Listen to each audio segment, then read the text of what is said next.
Alors nous sommes ici sur l'exposition consacrée aux motos de Steve McQueen. Il y a une douzaine de motos sur le stand, quelques voitures aussi.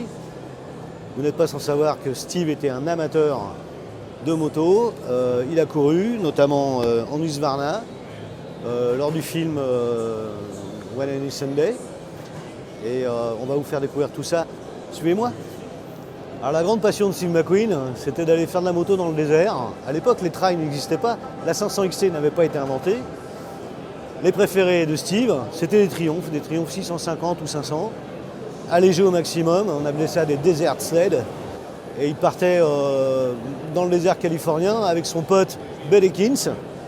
Il mettait les motos dans le pick-up et pendant des heures, jusqu'à la tombée du jour, il roulait dans les dunes, il roulait dans le désert. C'était ça qui lui plaisait le plus. Alors on a tous en souvenir du film La Grande Évasion en 1963, où Steve McQueen s'envole par-dessus les barbelés en essayant d'échapper à l'armée allemande.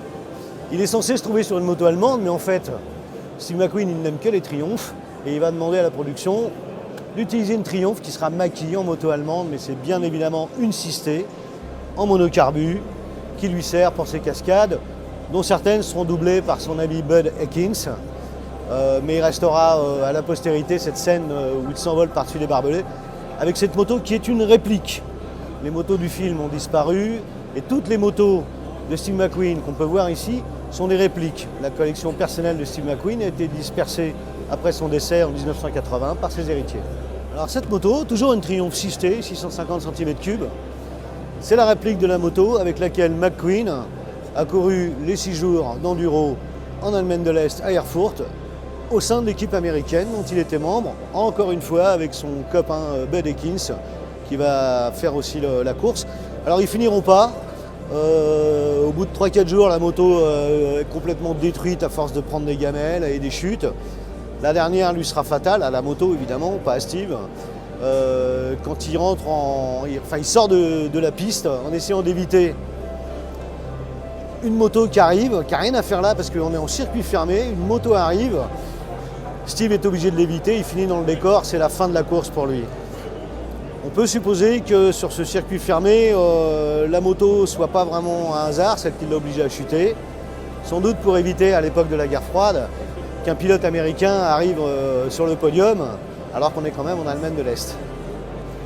Alors aux 6 jours d'enduro internationaux, les pilotes se débrouillent encore eux-mêmes, d'où cette clé attachée avec des chambres à air sur le guidon, qui sert aux réparations de fortune, réparer un câble, etc.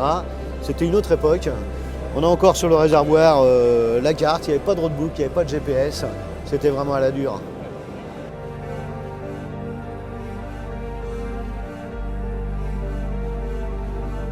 Après cette présentation, nous allons rencontrer Rémi Pin qui a une belle histoire à nous raconter. Bonjour Rémi. Bonjour. Alors, en 1970, Ouais.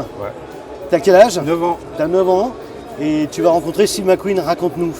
Alors j'habitais à Mulsanne, tout près du circuit, et comme j'aimais les voitures, j'ai voulu avoir de près en faisant signer des autographes. Et je tombe sur un Américain qui me signe mon autographe, qui me fait venir une interprète, qui me demande qui j'étais, d'où je venais, quel âge que j'avais. Et cette personne était Steve McQueen. Et à partir de là, c'est créé une relation très particulière avec lui et avec ses enfants.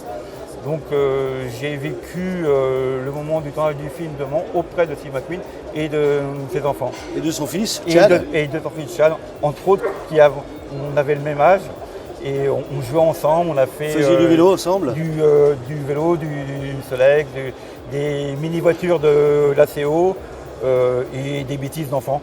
Tu te fais voler ton vélo à un moment donné, qu'est-ce qui se passe? Alors,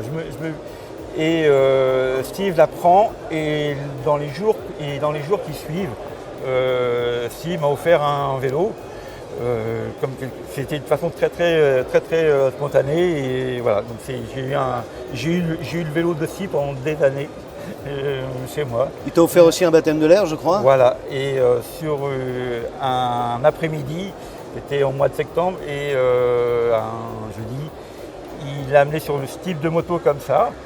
Et je suis monté avec Steve McQueen, donc j'ai eu la chance avec Steve McQueen. Il m'a amené à l'aérodrome du Mans et j'ai eu un baptême de l'air qui qui m'a offert. Il a pris le pilote qui était là-bas. Il dit, bon, voilà, Rémi, Steve McQueen te fait aussi jouer dans une scène du film, Le Mans. Exactement, c'était pas du tout prévu dans le scénario de départ. Il me fait faire une scène de film de nuit. On voit un petit gamin en train de courir et prendre une photo de Steve, c'est moi. Et super. Ça, c'était pas du tout prévu, c'est un moment magique qui me reste, qui me restera toujours, quoi. Et après les journées de tournage, il te ramène à la maison chez ta mère. Voilà, donc il me ramène. Sur sa Triomphe. Alors, il me ramenait celui où j'avais un chauffeur, Claude, avec qui il s'en est. Donc il a toujours pris soin de moi pendant tout le film. Quand il voulait me parler, il faisait venir une interprète. J'allais manger le midi au milieu des pilotes, des techniciens, dans ce qu'on appelait le village de la Solar. Donc il y avait les acteurs, il y avait les techniciens, les motos, plein de monde. Donc vous imaginez bien pour un gamin de 9 ans, c'était merveilleux. Oui, parce que je viens d'une famille très pauvre, donc je n'avais pas les moyens. Et je crois que c'est que mon communicateur perso a touché Steve à ce moment-là. Qui lui aussi a été un enfant pauvre. Et que lui venait, voilà. Et quand on vieillit un peu, on fait vite le lien entre ça. J'ai gardé des contacts avec Chad. Son fils. Avec son fils. On s'est revus en 2014 à Le Mans Classique. Et en 2011, j'étais invité à aller aux USA, à Los Angeles, par Chad. Et hélas, avec le Covid, j'ai pas pu. Mais ça reste une belle histoire de tout ça. Et les liens sont encore un peu présents avec la famille McQueen.